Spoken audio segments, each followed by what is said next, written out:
Welcome to Fresh Catholic, a podcast for those who are converting, reverting, or simply want a fresh perspective of the Catholic faith to help them to open their hearts and minds to become closer to the love and goodness of Christ. My daily prayer is that I will be a bright light to others, to be filled with the love and light of Christ, so that when people look at me, they see Him radiating out from me for His glory. Hello and welcome. I'm Lori Balderas, and I'm so happy you're here. So, how's everybody doing? Are you still feeling the Holy Spirit from Pentecost? Are you out spreading the good news of Jesus to the world? Are you being, as author Matthew Kelly says, the best version of yourself? I hope so. Being your true Catholic self is what will help draw people to the Lord. So go do that. Speaking of people drawing people to the Lord, have you had a chance to go to our website, freshcatholic.com, or YouTube, our YouTube channel, to check out Fresh Catholic courses with educator Charles Merritt? The first series, Pivotal Prayers, is there, in which Charles explores and teaches about two foundational Catholic prayers, the Hail Mary and the Our Father. I mean, we pray these every day, but Charles is teaching us why we're praying them and what they mean, so it makes it pretty amazing. You can watch and listen in the privacy of your own home or with your family, friends, Bible study, or church group.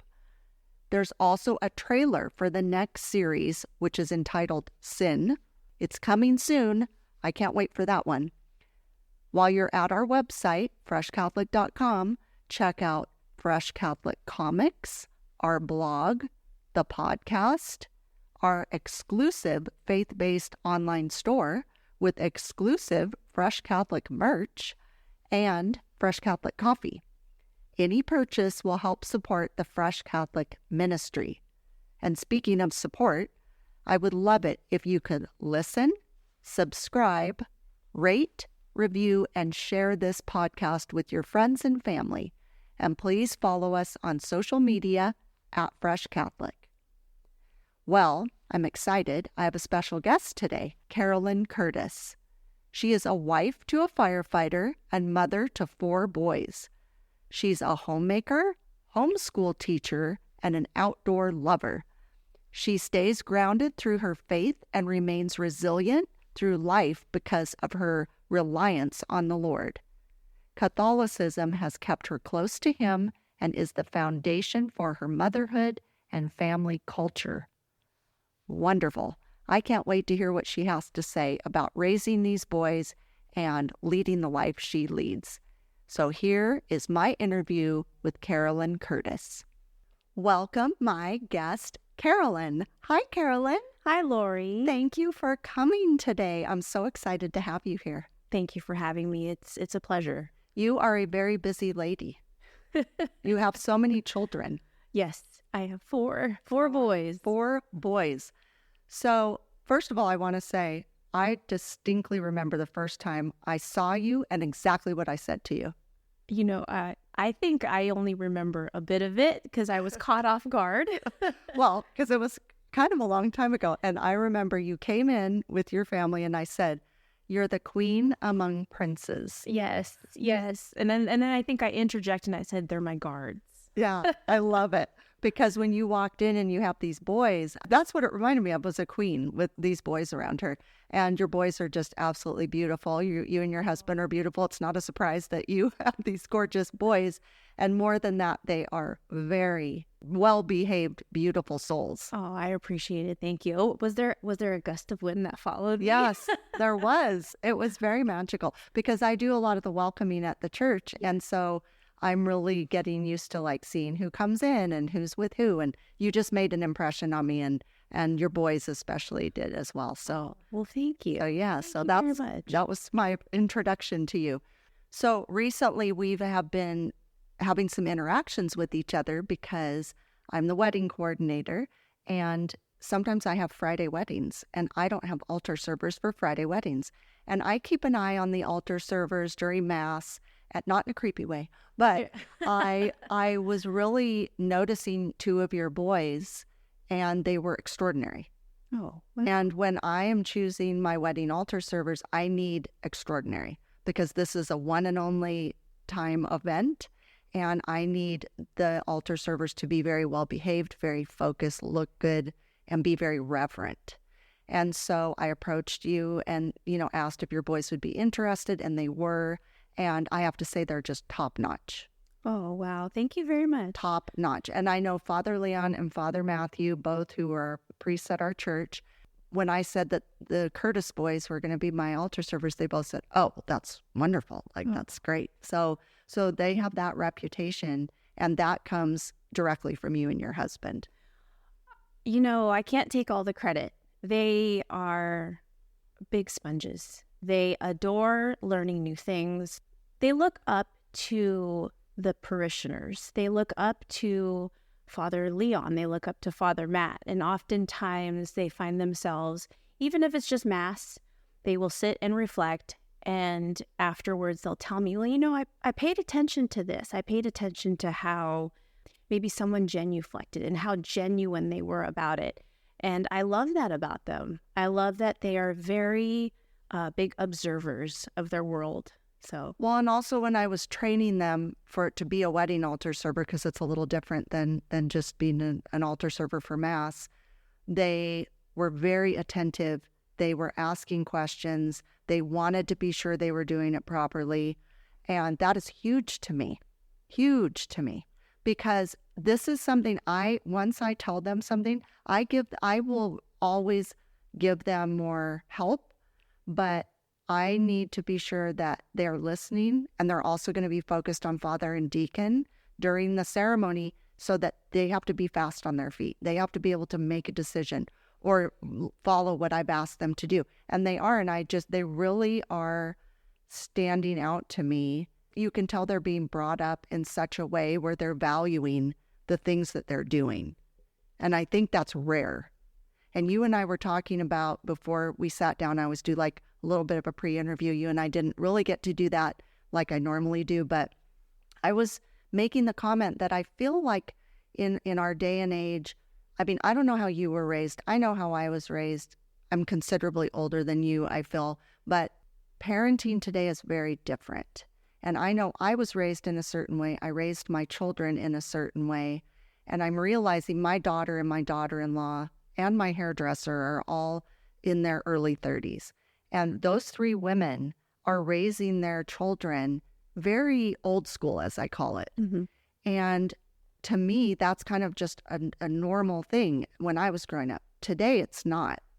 And so they stand out to me. And that's one reason I wanted to talk to you, is because it's very apparent you're doing something different with your boys than maybe the mass of the world is doing. Right. Because we're in a problem here with our world. Yes. And our children are really suffering. Yes. And my husband Simon's been doing a lot of research on children. I mean, we have 10 grandchildren.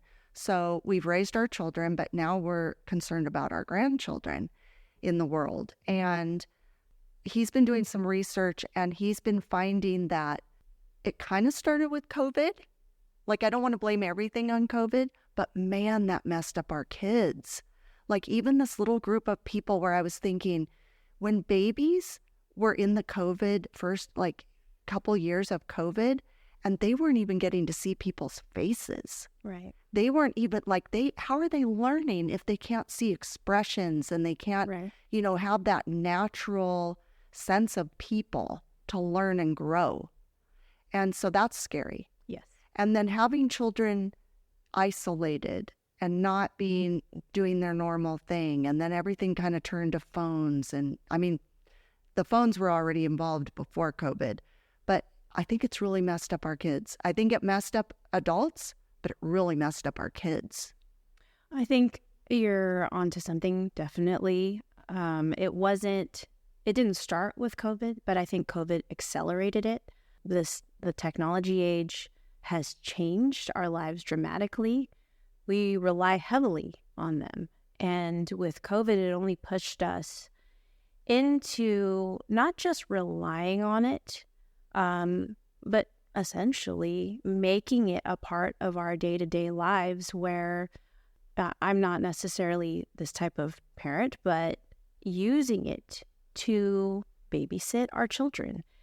And it just compounds from there. And I'm a heavy believer that technology use should be limited, whether it's for schooling or for communication purposes. Regardless, it needs to be limited. Agreed. Totally agreed.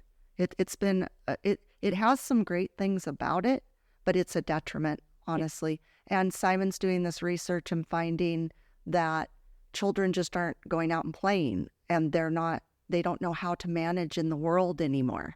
Because yes, it's a dangerous world, but it's always been a dangerous world, maybe different now. I mean, there's so much access to people and things now that's not great.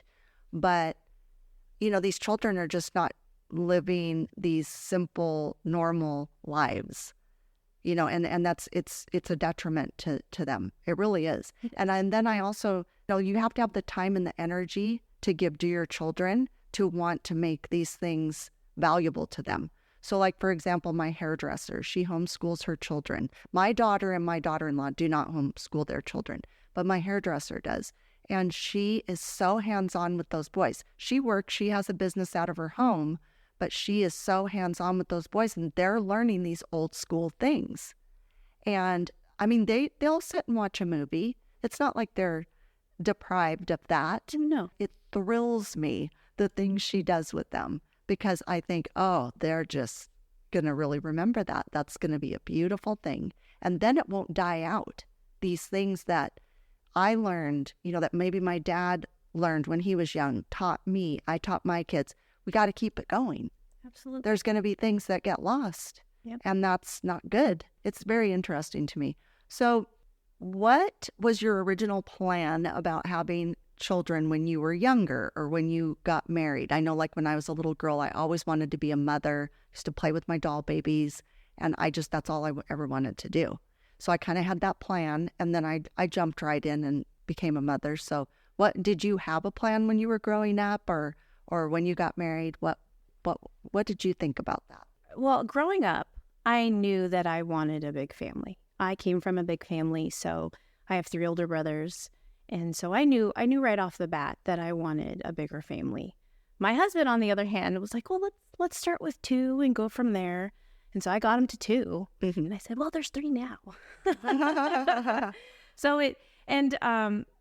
He looks at that time and he's like, you were absolutely right. We needed a big family.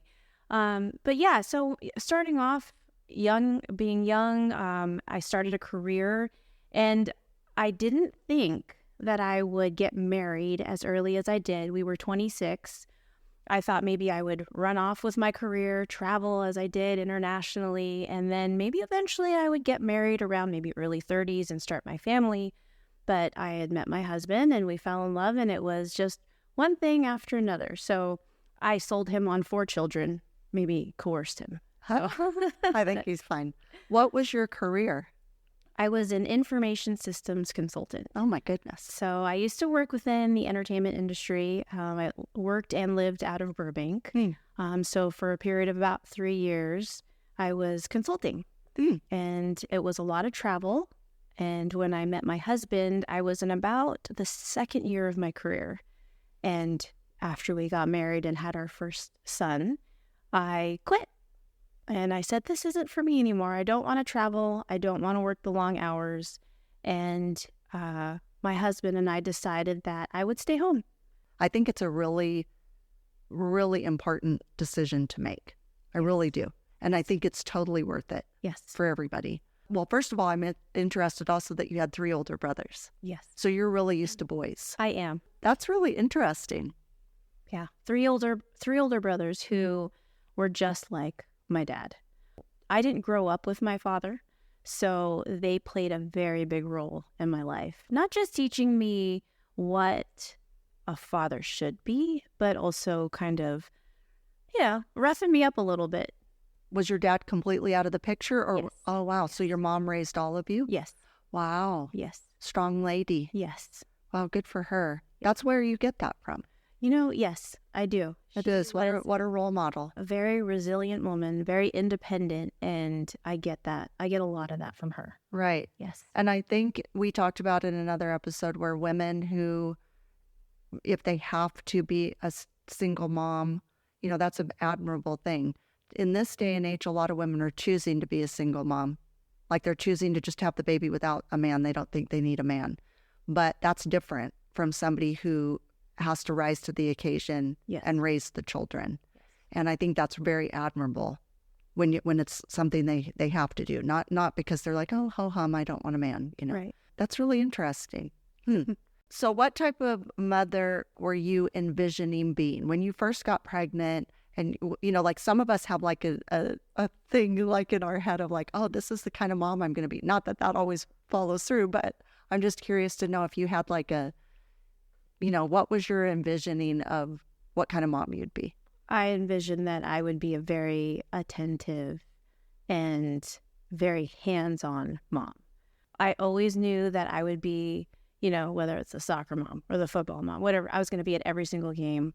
I was going to do all the science experiments. I was going to read the books at night, regardless of how tired I would be. I was just going to be that attentive and be present.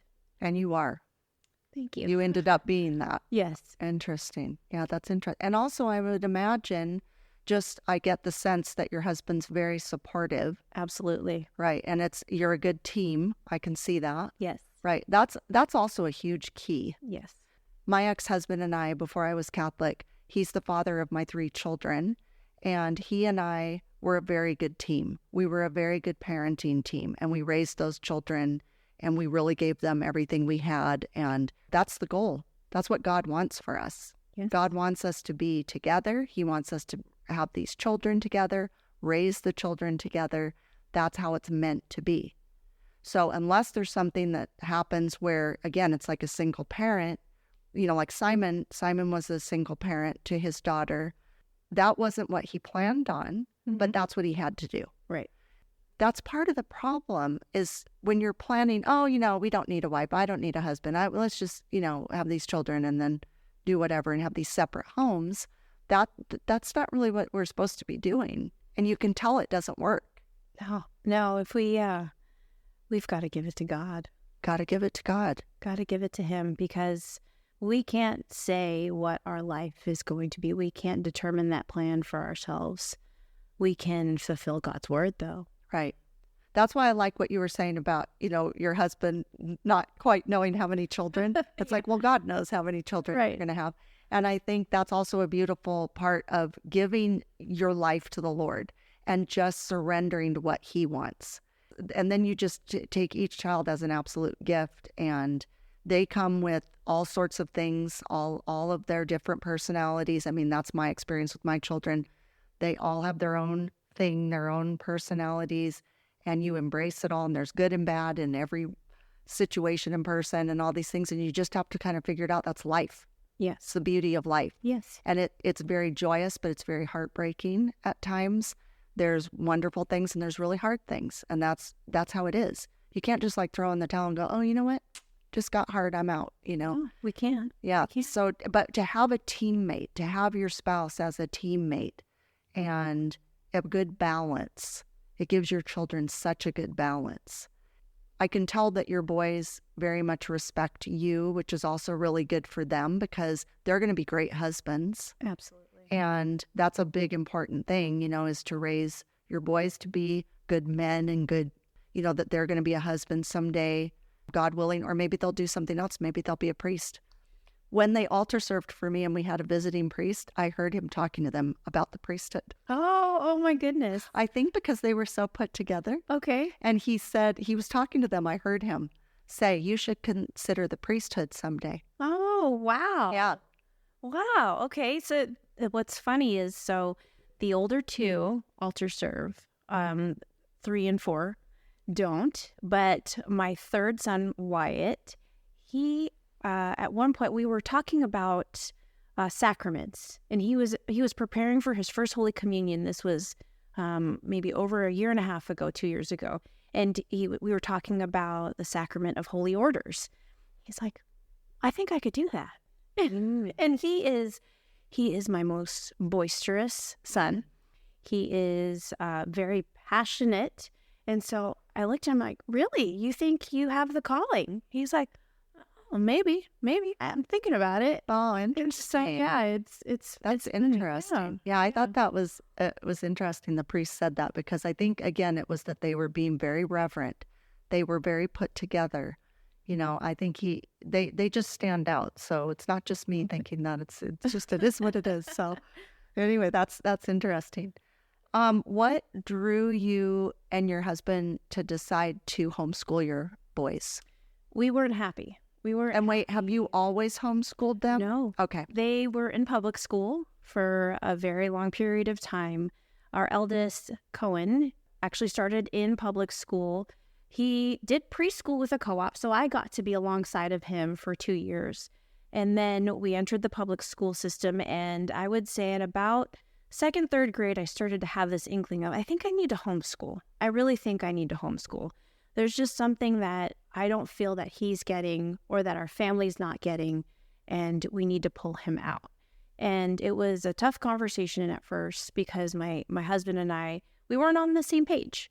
You know, like, how are you going to do that? I'm away a lot of the time. My husband's a fireman, so he's gone for long periods of time. And, you know, I'm like, well, God willing, I think we'll make it work. But I have a feeling. So we kind of we sat on that feeling for a while. We entered fourth grade for Cohen. Our second son, Merrick, was in second grade, and Wyatt was in kindergarten. And I also had Bodie on board, which he was just beginning preschool. And then COVID hit, and we had to do distance learning. And that drove me up the wall because now they had to sit in front of a screen and school for 5 to 6 hour periods. And I'm like, no, we're not doing this. So we actually withdrew them from school right away. And I started homeschooling. And the funny thing is we also sold our house. And we moved into our travel trailer and got on the road and traveled for 6 months and homeschooled. And we just kind of, we threw ourselves into the fire. Interesting. And we loved it and have never looked back since. Wow. That's interesting. Yeah. It was, and when I say that I felt like something was missing for Cohen, it was the fact that he would struggle with, let's say, language arts. And the teacher could only do so much because already they're overloaded. You know, in California, a lot of public school systems, you'll see that classrooms are 30 plus. And that's not okay. You know, the ratio should at most be like 1 to 10, 1 to 15 in order to give a child the type of attention that they need to be in a great learning environment. Right. And then what we also saw was that the curriculum coming across didn't align with our values and our morals. So we said, no, we're done. Did you get resistance from the school when you wanted to pull them out? Yes, You did? We did. Well, why are you doing that? We just don't feel that our child is getting the education that they should be getting. Well, can you fill us in on that? Well, yeah, I can give you X, Y, and Z. I can tell you specifically what books I don't agree with. I can tell you what teacher rules I don't agree with and how classrooms are run, or even yet on the play yard, how our yard duty is enforcing certain rules that I think shouldn't be enforced. And that was the resistance I got. And I answered, I answered as kindly as I could. And they took it and I withdrew. So basically they asked you, you answered, and then they didn't pursue you past that? They didn't pursue me. They didn't get you trouble? No. That's good. No. That's good to know. So my dad was a retired teacher. He taught every grade but kindergarten in his teaching career. And I often wonder what he would be thinking today about this world because he was such an educator. And he actually had an independent study class. I think he was the first person that ever did that. And he had a 4th, 5th, and 6th grade combination class, and every child was on their own curriculum, which took a tremendous amount of effort on his part. But he loved his job so much. He was such an educator that that's how he wanted to do it. And his class was always the best behaved class. They had the highest scores in everything, but he took the time to really, and he would come in early, leave late. He was an amazing teacher. I bet. So I just wonder what he would be thinking today about how this is going with the school system, because I think he would not be very happy. I don't think he would be. I don't either, No. because of his love of education. Yes. And there's a lot of teachers like that. I don't want to take credit away from public school. I think there are a lot of teachers out there that do truly love their job and want to give their best to their children. But I don't think that they are given the environment or the necessary means to provide that based on the number of children they have to teach or the funds that are available or how things are run at their particular school. Right. But yeah, I think there are some stars out there, and I think they need to be recognized, definitely. I just don't think that they are given the right environment to thrive. It makes me wonder also if they have to follow, I mean, obviously they have to follow the rules of the school, and if they don't, they're probably going to get fired. Absolutely. Yeah, and so that pressure in itself, you would have to be very strong and say, I don't want to do these things, and I'm not going to do them. And if they say no, then you're done. You made the comment, you were in a business that you were willing to get out of. I know that just happened with us, and we just announced on last week's episode that we're actually switching everything we're going to be doing. And you have to be able to say no to things because you want to be sticking with your morals and your ethics. Absolutely. Or stick to your guns is my new phrase, because I heard that on another podcast, and I'll stick to your guns. I love that. You know, if you think something isn't good or right and it's against your morals and ethics, you don't have to do it. No, you gotta have fortitude. Yeah, and you have to say no and do something different, because you have to be able to, like, look at the Lord when you go to Mass up on that crucifix and say, I'm doing what I can for you, Lord. I don't want to be doing something that's going to separate me from him. Yes. So if it's going to separate me from him, I'm not interested in it. Right. And I think that takes a lot of strength in this day and age especially. But I was wondering about that because I'm not in the school world. I was thinking, gosh, how would that go if you went in and you said, I don't agree with what you're doing? Like, let's say, for example, you didn't pull your kids out. I don't think you can go in as a parent and say, I don't want these different things. You would be probably treated very badly. You would probably be told, too bad, bummer, we have these books here. We're going to do this. This is the rules. You kind of have to either make this decision of, like, I'm going to homeschool or I'm going to switch schools or whatever. But, what if you can't do that? Are you stuck? I mean, that makes me sad. I feel like in this day and age, you are stuck. There's ways to, petition. Obviously, we can approach the school district. But I feel like once the organization has a plan set and they feel that it's the best for their population, there's no changing it. And that's where I completely disagree, because I feel that every child learns differently. I feel that every child has different strengths, and we need to glorify those strengths. Right. We need to appreciate what they can do, but then also teach to what their weaknesses are. Mm-hmm. And that's where I think our public school system doesn't get it right. One of my grandchildren struggles with learning, and they found out he's dyslexic. Thank heaven they found that out. Right. Because for years it was like, what's the matter? What's going on?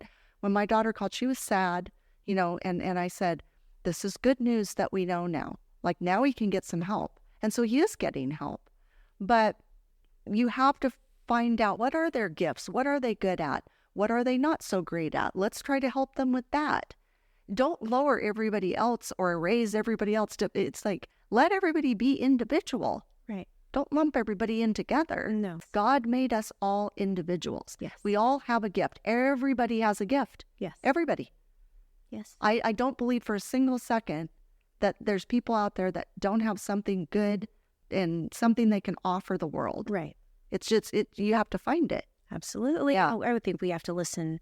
We have to listen. We have to keep our minds and our hearts open for the Lord, because if we are constantly focused on finding the equality amongst all of us, where are we actually listening to Him?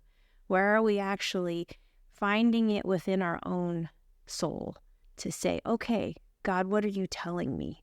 Lord, where do you want me to be? What should I say in this moment? Because if we just listen to that voice, if we listen to him and let him guide us, we won't go wrong. No. And also, he's made every single person a magnificent piece of art. Yes. And we're all just, he's created us. So anybody that's like saying, oh, that's wrong, this is wrong, God did not make a mistake. Everybody has a purpose on this earth, whatever it is. That's the goal, is to find out what that is. Yes. And it's not just one thing. There's many reasons. We're put here for a specific reason. And what do we do with that? And we listen to him and we get guided by him. And yep, we're going to go off the wrong path and we're going to go in the weeds, like I say. And then we have to try to find his voice again, get back on track. Then we're going to veer off again. But that's being a human. Yes. And that's also how we learn. You can't wrap your child in bubble wrap and then hover over them. And you got to, like Simon and I say all the time, you got to let them fall. You got to let them skin their knee. You got to let them get their heart broken. You can't cushion everything. No. They will never learn.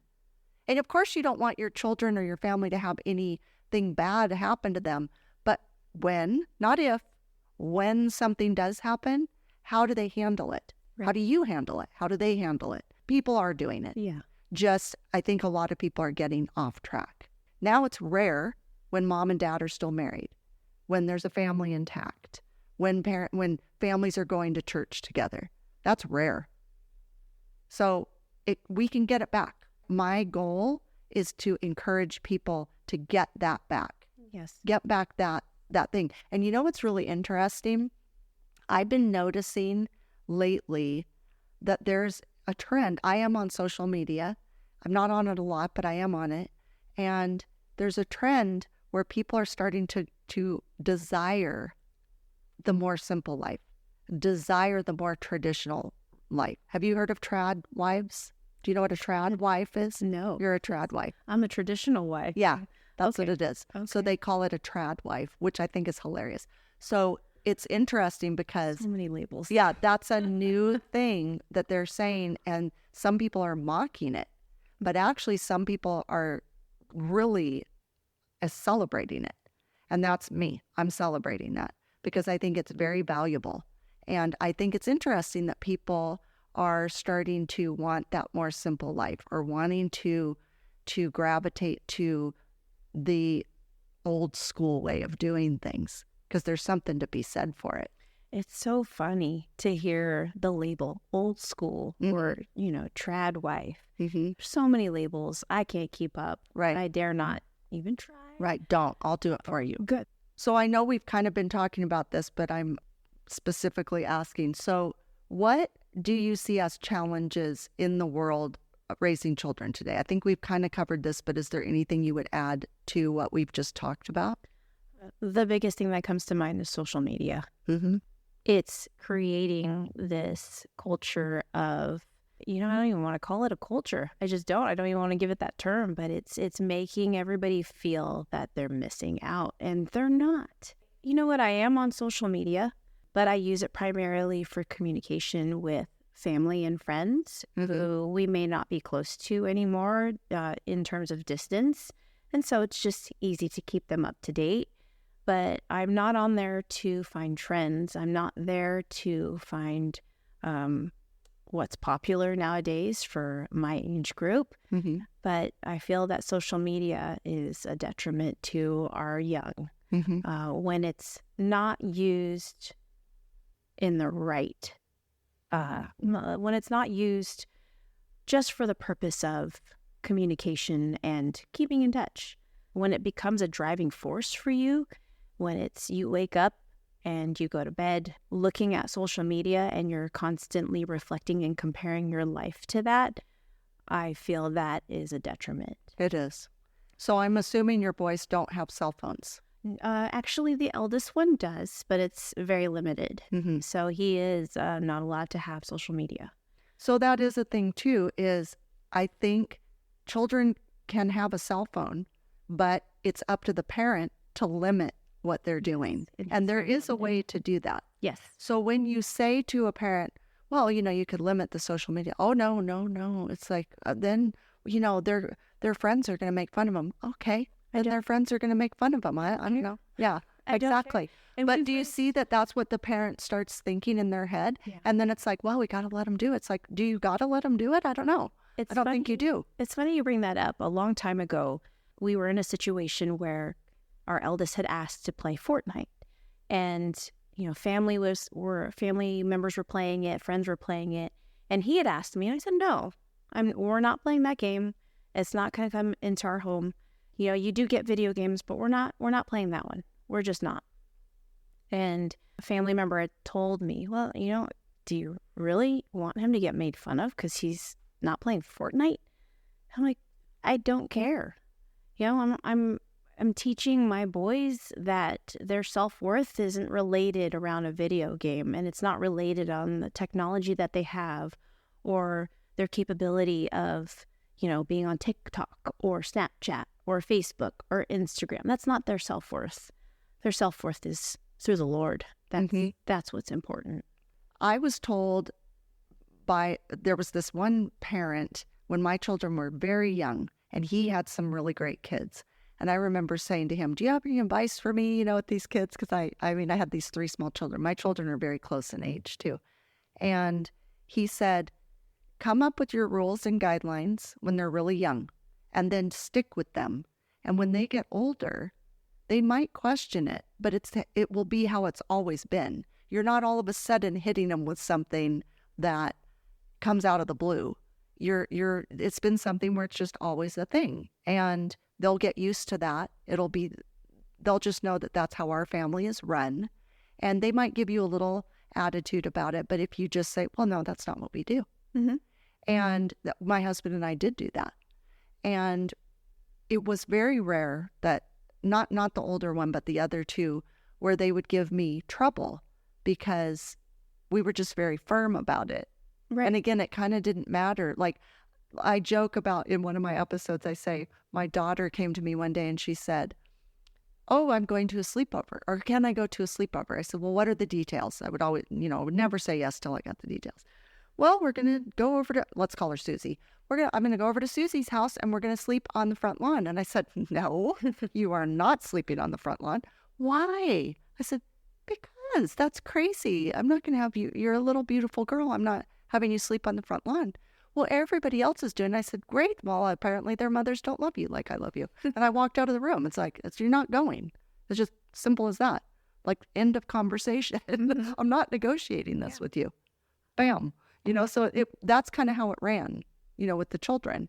And I just thought that was really good advice. Just like, have your way, and whatever the other families are doing, okay, well, that's their families. This is what we do. Yes. Yeah. Yes. So your boys, Cohen has a phone. Yes. But they're really they're not doing social media. No, that's great. Keep that up. And what are some of your rules or guidelines that you and your husband have come up with and you think, this is working, this has worked, this is working, and I think this is really valuable that we're doing, and I wish other people would do it? Can you think of some? Sunday is a no technology day. Sunday absolutely is a day. Obviously, it's the Lord's Day, but we go to church. We oftentimes, I shouldn't say oftentimes, but every Sunday, it's a thing for us to go get donuts right after Mass. It's a celebration for us. Mm-hmm. So Sunday is a no technology day. Absolutely. We put our phones down. We don't turn on the TV, and it has really allowed us to engage with each other and just appreciate that time that we have on Sunday. And then Sunday evening, we turn on a movie. That's beautiful. Yeah. I love that. That's great. Sunday, no technology. And Friday and Saturday are our days to play video games. And if they want to play, they can. And absolutely, they have to take a break every half hour, 45 minutes. And they just know it. So now they actually set their own timers. Okay, it's been a half hour. I'm going to get up. I'm going to go move my body. That's always been a big thing for me, is educating them on why I have certain rules. And so they used to come to me at the very beginning when we first introduced video games. So why do I have to stop at 30, 45 minutes? Because your brain is going to fry. And I used to be funny about it, but now I legitimately educate them. There's this thing called instant gratification. And if you're constantly giving yourself instant gratification, like video games is that, if you just always give yourself what you want, then how do you deal when you don't get what you want, when you're delayed, that delayed gratification? Exercising is delayed gratification. You got to work for those endorphins to really work through your body and then make you feel good. When you cook a meal, delayed gratification. You got to put everything together, but at the end, you're having the most scrumptious meal. So I've always tried to educate them on the rules that we set. Why can't we have technology on Sunday? I'm like, well, it takes us away from each other. Sunday's a family day. Absolutely family day. Now, and another rule that we absolutely have at the house is if we're all together, we have to eat together. So we're now getting into that phase in our lives where the older boys have several obligations, and they're at different times. My husband's gone or I'm gone, I'm getting pulled away for something else. So if we're in the home together, whether it's breakfast, lunch, or dinner, we are eating together. It doesn't just have to be dinner. It can be any meal. I love that. One of the things that struck me that you said was where you have Sunday where there's no technology, but that you have the other days, they get to indulge in that, but with guidelines and rules. It's not just a free-for-all. No. I remember my children had these little girls that lived across the street. They weren't allowed to watch TV. They weren't allowed to have candy. They weren't allowed to have treats. They weren't allowed to do anything like that. And they would come to our house, and I didn't know they had that rule. So my house was like, okay, well, this is what we're doing, We're going to Lori's house. Yeah, we're going over to Kaylee and Cody's house and living it up. Of course, I didn't know that they weren't allowed to do that, but they were coming over and sneaking doing it because they weren't getting any of that. And their parents thought, oh, my kids, they eat healthy and do that. And then I'm thinking, wait a second, they don't though. From my house. It's not that we had a lot of junk food. We kind of did, but it's interesting. So it is good to let them have, some treats and some things like that so that then they can get back on track. Because that's how we have to be adults too. Right. We have to be able to work, do our job, be focused, and then, have your indulgences whenever it is during the week, however you decide to do it. But have that. Why not? Yeah. I mean, I love that. Because I think if you're too strict, then that just backfires. Yes. But if you don't have your rules and guidelines, that backfires even worse, in my opinion. Yeah, and I let them live in their sorrow. They make their beds, and they make their beds and they lay in them. On Friday nights, sometimes the older two will stay up way past bedtime, and I don't say anything. But come Saturday morning when one has an obligation to be out over in Point Magoo at 8 a.m., and it's now 7:15 and he's not awake, I'm knocking on his door. I'm like, do you realize what time it is? What time is it? 7:15. Oh my gosh, I have to go, Mom, in 15 minutes. I'm like, yeah, looks like you don't have time for breakfast. So he learns his lesson. So the next time he goes to bed earlier and he gets up on time the following weekend and he's on point. That's brilliant. And that's also a thing where when parents swoop in too much and like, let's say little Johnny doesn't do his homework and mommy does it. No. Don't you dare do that homework. Mm-hmm. He can get a bad grade. Mm-hmm. And then he'll learn from that. But that's what a lot of parents aren't doing these days. They're covering for their child. They're buffering for their child. It's like, no, let them, let's say they do something wrong. Let them get in trouble for it. They absolutely don't always go in. And I used to do this thing where I would say to my kids, let's say the school would call, especially with my older son, because he had so many troubles. They would call me. I'd hear their side. Then I'd ask him his side. And then I would assess what I thought about it. And sometimes I agreed with him and sometimes I agreed with the school. It depended. But you have to assess it, but you have to let them get their just desserts, I guess you call it. Yeah. So, and that's how they learn. If mommy and daddy are always swooping in, they're not going to learn. No. And they can't always be the victim. It can't be like they blame somebody else for sleeping in, or they blame somebody else that their homework didn't get done. Right. The dog did not eat it. Yes. I promise you.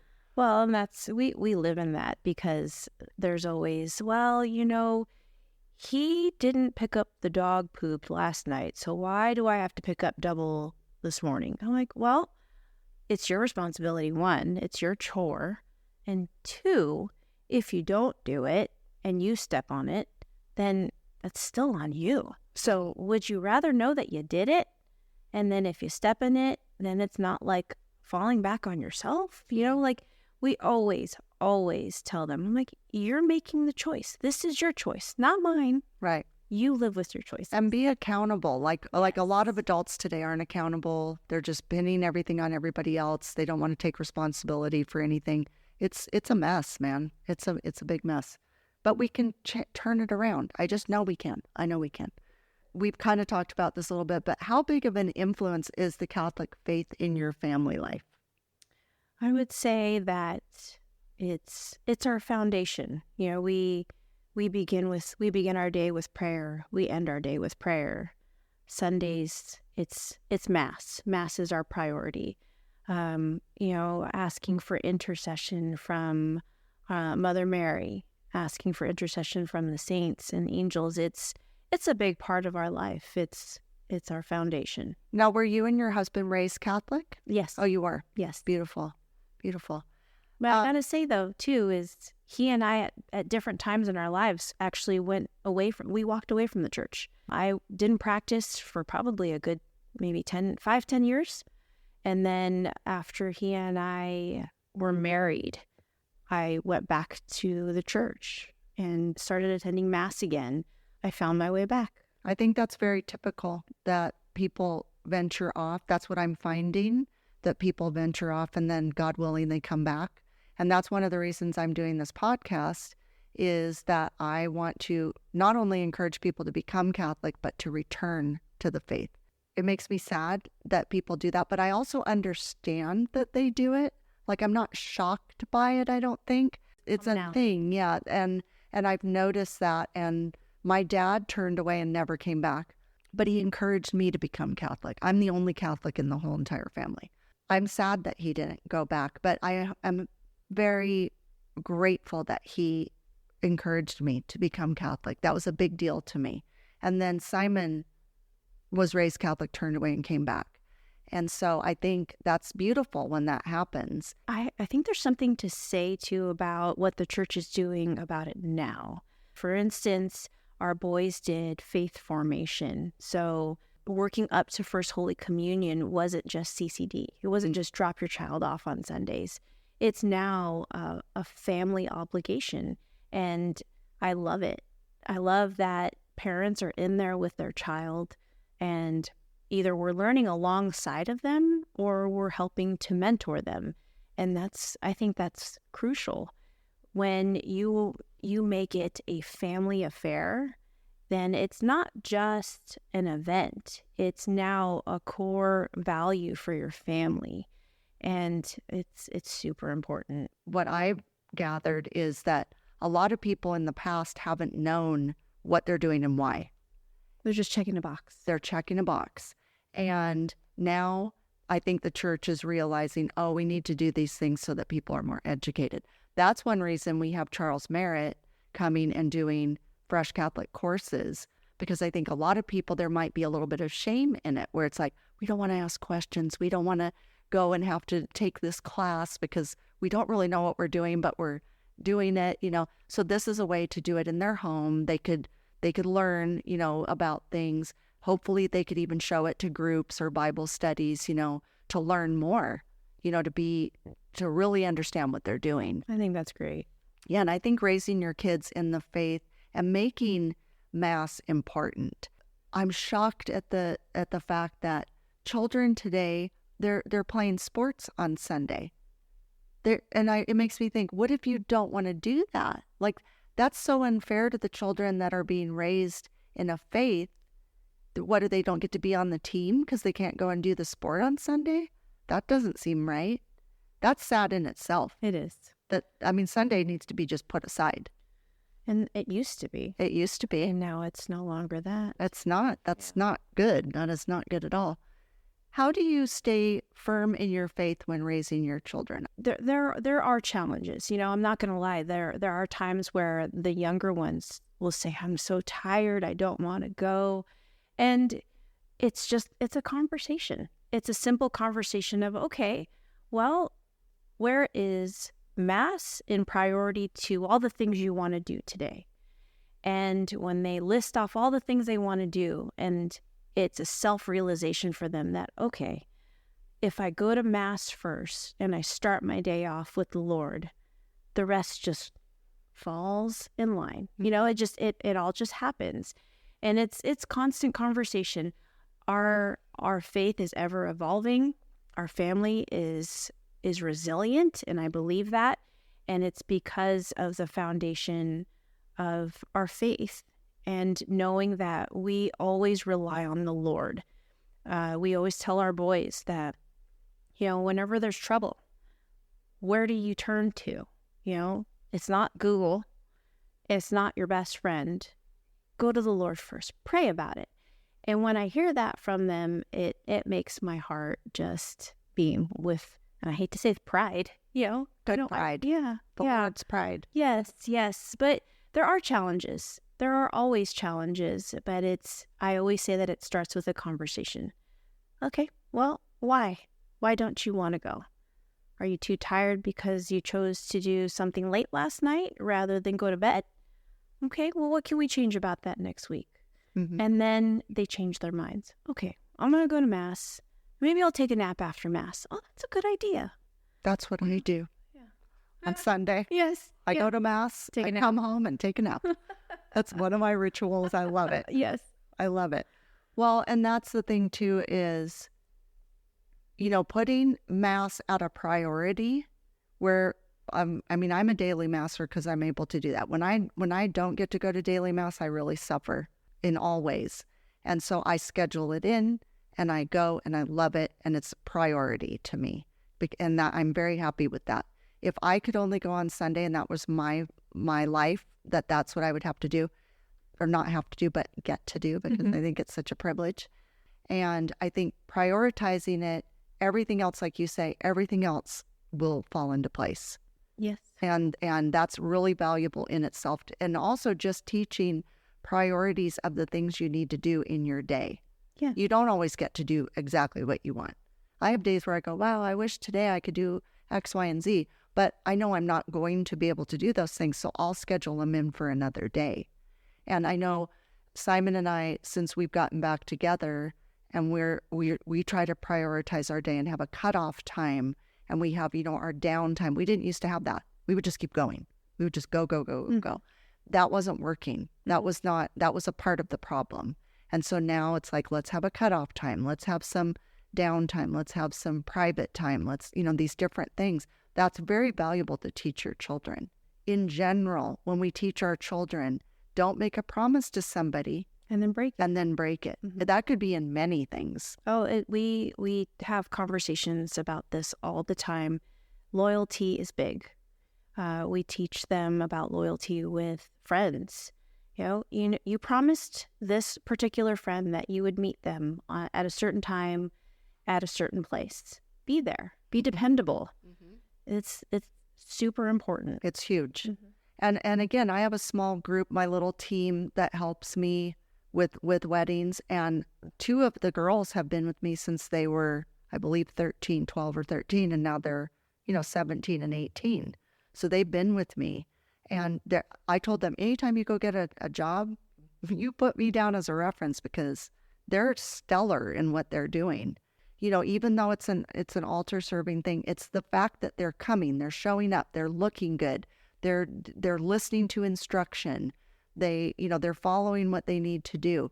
That's all amazing. Mm-hmm. We definitely, I hate to say drill it into them, but it's a big thing, is that I depend on you, boys. I depend on you to do your chores. I depend on you to get up every morning and to do what we have asked you to do, because our family works as a team. Right. We depend on one another to get by every single day. So it's on you. And teaching your children to be valuable to the family, be valuable to their friends, be valuable to themselves. Yes.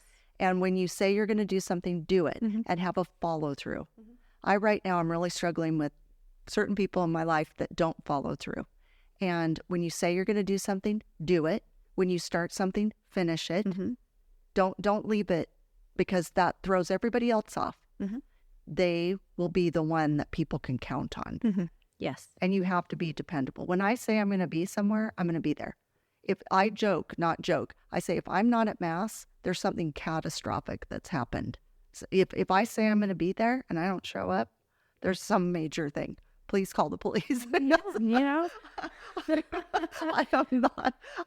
like that. Right. Yeah, we tell the boys, when you come to the age of becoming a father, you will need to be that dependable dad. Your children are going to look at you and say, okay, I can rely on dad for all the things.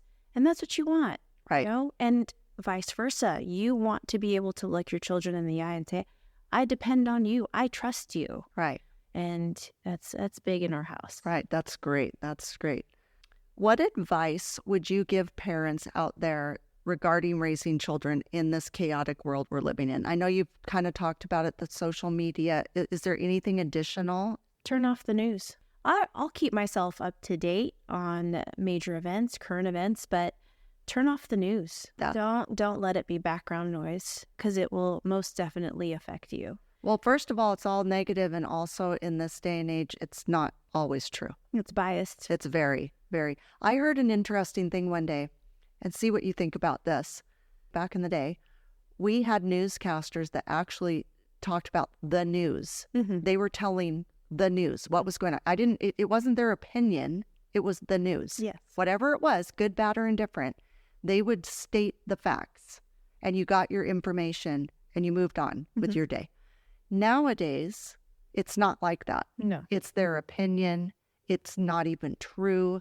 Now with AI, we're not even sure if the images we're seeing are true. It's very odd. It's a very odd thing. I don't want to know whoever the newscaster is what their opinion is. That's not why they should be there. Right. We're intelligent people. I think we can formulate our own opinions. You don't need to project your own opinions on me while you're actually giving me current events and what's going on in the world. Give it to me straight. Give me the facts. I want the details about what has taken place, but I don't want your opinion. Right. Yeah. Sometimes I think I'm all alone in my thoughts of like, I'll observe something and I'll think something's just like completely crazy and wild. And then when I hear somebody else and they'll make a comment, I'll think, oh my gosh, I'm not alone. Thank heaven. I'm not crazy. There's too much. You can't keep up, and you don't want to keep up. I know for sure that, there are world leaders out there that are in their job. Now, mind you, I am not going to give my opinion on how a lot of them are doing their job, but they are in those positions. Now, it is up to me to do my job, and my job is at home, and I'm going to raise 4 men who are going to take on the world, whether it's in the same condition that it's in today or it's different. I know that they will lead with the Lord in mind and keep in their hearts what is important based on the word, and they'll go forth confident and strong and resilient, and that's my priority. I really struggle with the phrase, well, they're all doing it. They're all, this is just how kids are today. I don't want to hear that. I think that's a cop-out answer because that's true. There's a lot of people out there. There's a lot of kids out there that are doing things that aren't so great. And the parents aren't really parenting in the best way, maybe. I don't know what their situations are, but I can just see the result of what's going on and the attitude of teenagers. I think you're going to agree with me on this. Children love structure and guidelines. They will never say to you, Mother, please give me more rules and structure and guidelines. But when they don't have it, I didn't have it growing up. I didn't have like rules and guidelines, and I felt like I was a flailing about a bit. And I think you need to give them rules and guidelines. They feel safe and secure in that. And they might give you trouble, but it's so much better to have those than not. Mm-hmm. What are your goals for your children's future? What do you kind of hope for them? It's so funny how from each boy there is such, it's a 180, from the first one he's very outdoor minded. He's very outgoing when it comes to activities. He is my child that I know he's going to be all over the place, but he'll find his niche, whether it's in a tackle shop that he starts or he is a park ranger. I'm not sure. But, then there comes the next child who is very gung-ho about the military. He knows that he wants to be, I'm hoping I get this right, a Marine Raider. So that sounds very intense. Yes, he has the goal of getting into the Naval Academy. And that's Merrick? Yes. Interesting. And then I have our third child, Wyatt, who right now he's just unsure. And then comes Bodie, who he just wants to come along to get along. I feel that he is going to be either a lawyer or some sort of salesman. We'll see. Interesting. But, youngest child. My goal for them, just in general, is just to know that they are loved wholeheartedly, that regardless of who they become, I know that they are going to be strong men, they will be strong husbands, and they will be strong fathers, and that there will be mistakes, but they are loved regardless. They are loved wholeheartedly, and by both of us, by Ryan and I. There is no mistake that's going to change that. There is no path that's going to change that. And I know they're going to be successful. Their goals, though, for themselves, I know that short term, one is going to be an entrepreneur, or he's already starting to be. Cohen started a leather business for himself, and I think it's great. And I think in the long term, he knows that he's going to be in the outdoors somewhere, like I was saying. But yeah, goals for themselves, I know that they think about it. They're evolving, and they know they're supported. I always find that fascinating when, like, Simon was very into film early on, and he became a filmmaker. He's always had that photographer's eye, and he's a storyteller, and he's very curious, but he's always had that. My youngest son early on was an extraordinary artist. So now, that's not his job, but he certainly can do that on the side. I have a friend who early on was a designer. Like when we were 5, she was like the most stylish 5-year-old. I joke about that all the time. Awesome. But she's a designer now. So, it's like some people have that, and some people go along and they think they're going to do one thing and they switch or whatever. But I think as a parent, kind of helping them, like when they're excited about something. I just heard somebody the other day on a podcast saying, your children should have something that they're impassioned by when they're children. And whatever it is, help them to be excited about it. Yes. And then if it turns into something great, if it doesn't, at least there was interest in it. Yes. And they can have some passion about something that isn't their face in a screen, that isn't something that's antisocial. It's like you're saying, your boys have these specific things. That's the beauty of having these children, is they all have there's similar things about them. Yes. And then there's things that are different, and you embrace their differences. So to encourage them and to ignite that flame in them, whatever it is, and then see where it goes. Yeah, we're here to nurture. We're here to take it on with them, and to know that even when they fall, we'll be there to help them pick up the pieces. I can't get up for you. Right. But I'll be there to help you clean up. Right. I'll be there to support you. Right. And again, it takes the time and the effort that you guys are putting into it. You also have that big, beautiful umbrella of the Lord that is, helping you, protecting you, guiding you, all these things. That is a big factor. But sadly, God has been removed from so many facets of our life, and it's not working. Yeah, and I think I want people to know that it wasn't easy. Right. It's never been easy. It's always been a challenge. There's always been a challenge along the way, whether it was adjusting from 1 to 2 boys, or it was trying to wrap my head around my husband being gone for 5 days or 6 days. You know, I know that there's a lot of military or first responder families out there who feel overwhelmed by their spouse's schedule. And I completely empathize with them because it's tough. It's tough not having a teammate. It's tough not having a partner to do the day-to-day. But know that with your work, with your love invested into your family, it's well worth the journey. Mm-hmm. And the reward is just, it's beautiful. It's extraordinary to see what our boys are capable of today versus what were capable of just a year ago in terms of knowing their relationship with God.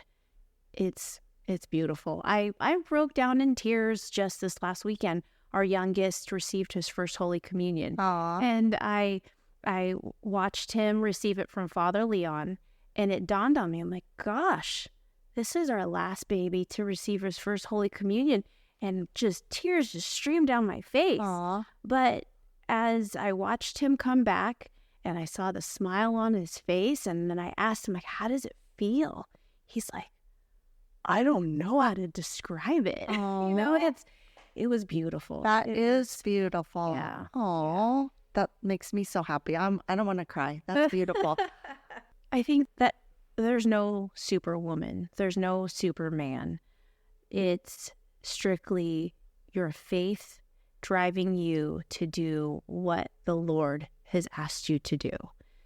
Stick to it. Love the Lord. Know that He has every good intention for you. And keep your eyes, your ears, your heart open to Him. I oftentimes am asked, like, well, how do you do all of these things? How do you homeschool? How do you maintain the home? I'm not Superwoman, absolutely not. And I'm not going to claim to be. I do run on a lot of caffeine, but I rely on the Lord. I put it all on Him. Then we'll find a way. Everything that should be will be. Right. As long as we have faith. Well, and I think also relying on Him. I know you said earlier in the episode about instead of going to your friends, instead of going to other outside things, to go to the Lord, to ask Him to put everything on Him. Please help me, Lord. Please help me. And even me, who's almost 59, I have just recently learned that. It sounds silly, but it was like I was always going to human beings for different things. And all of a sudden it was like, wait a second, I don't want to do that anymore. So I've shifted how I do that. And it's brought me more peace. Mm-hmm. It's just handled things for me in a way different way. And I'm so happy that I finally got to that point where instead of worrying about something, instead of stressing about something, instead of running it past certain people, I don't do that anymore. Mm-hmm. It's like, Lord, what do you want me to do? How do you want me to handle this? That has just alleviated a lot for me. It's an important factor. Yes, because we can't take all the worries. We just can't. We wouldn't function. And we can't put it on other people. No. I was doing that. Like, I remember there was a point where I was saying something to my mom one day and she said, I can't take this in. It's hurting me, because Simon and I are going through some really bad things the past few months. And she was trying to be helpful, but she said, I can't hear these things that are happening to you because I can't do anything and it's hurting me. And I thought, oh, I don't want to hurt my mom. Like, I was doing it more so she would be aware of what was going on. Mm-hmm. And because I like to know what's going on with my children. Mm-hmm. But I have to remember she's very elderly at this point, and she can't do a lot. And so I think that kind of snapped something in my brain of I don't want to put the weight on other people. God can take the weight. He says to us, I'll release this from you. And so I'll do that a lot. I'll say, Lord, please take this from me. I can't handle it. I can't do it. Mm-hmm. And He relieves me. Mm-hmm. Yeah. Yeah. Whatever is His will, we try and remember that every day. Ryan sometimes will have challenges at work, and I'll have a challenging day at home. And we just have to remind ourselves and each other give it to him. Pray, just give it to him. It'll all work out. And it's funny too, is something that you said triggered me to remember a podcast by Father Mike Schmitz, and it was being unoffendable. Things are going to happen all the time, and it's a matter of understanding that things aren't always aimed at you. What my children say sometimes in their slumber, or just being very tired or frustrated with their schoolwork, I'm just going to be unoffendable. Or a friend says something about my lifestyle, like, how do you why is it that your kids can't be on social media? Well, they just are not going to be a part of that. That's not what's important. And they're missing out. Well, that's based on your opinion, not mine, and I'm not going to be offended by that. That's a big thing, is be unoffendable. Right. Because everybody's offended about everything nowadays. Yes. And it's like, calm down. You're okay. Yes. You're going to be okay. Yeah, you are a very wise woman. Oh my gosh. I love that about you.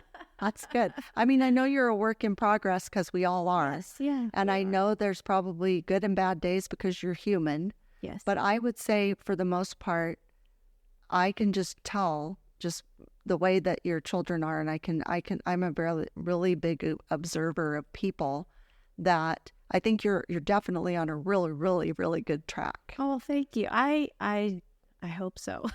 Yeah, I mean, and there's gonna be things that come up, because we're all human. But for the most part, when you have a good solid foundation in the Lord, you have a good solid foundation in your family, when something does happen, and it will, it's, again, how you handle it. What are you going to do with it? How the children know how to handle it. Know that you're going to be there. Know that the Lord is there. All those things are going to help. Yes. That way, when bad things do happen, you don't completely crumble. Yes. And that's like the key. Put in the work, put in the effort. Your children are worth it. In the long run, it's going to benefit everybody, not just you and your family. It's going to benefit the world. Yes. Your boys are helping me in my ministry because of how you've raised them. They have filled a need that I've been looking for 4 years. And they're there. And they're there. It was totally meant to be. Thank the Lord. I'm so thrilled, because I needed Friday altar servers. So it's like, hallelujah. I really thank you for coming today. I know your time is valuable, but I also think this is valuable that you came to talk and get the word out about this. And I'm just thinking that, again, I think it'll encourage people. I think they will look to this situation that you're in and think, oh my gosh, maybe that's something I could do. Maybe that's something we could look into. We don't have to like how the school is running things. We don't have to do these things just because everybody else is doing them. We can stay strong in our values, in our faith. We can do it. Yes, I agree with you completely, because it's up to us. It's up to us to make the change for our children. It's up to us to guide them in their faith. And without their faith, then where are they going to go, in 5-10 years from now? And it's up to us. Well, it's like in the Bible when I believe it's Peter says, Lord, if we don't follow you, who will we follow? Where will we go? Where will we go? So anyway, I appreciate your time. Continue the good work with those boys. Thank you. And, I know that this is the time to end, but I just wanted to tell you that when I shared earlier that we had sold our house, moved into our trailer, there was a lot of prayer there. And what happened was, and I think it was through providence, and Father Leon reminded me of that, is it led us here to Ventura. And now my husband was just recently confirmed with the RCIA program. Father Leon is now going to marry us. But the kicker is that over 40 years ago, Father Leon also baptized my husband in Burbank. Oh my goodness, I just got chills. When I found it out. Goodness. Yeah. So it's all in his providence, it's amazing what the Lord can do in your life. That's beautiful. I love that. Oh, Father Leon, that's so cool. That's very cool. I love it. Well, no wonder your boys are so special. Like, I know Father Leon's like really into your family. So, oh, that's so nice. All right. Well, thanks again. Thank you for having me. You're welcome. Thank you. Love you. Bye. Thank you for joining me today. Now go out and be a bright light in someone's life. And remember, be focused, be faithful, and be fresh. Fresh Catholic is produced, edited, and recorded in Ventura, California.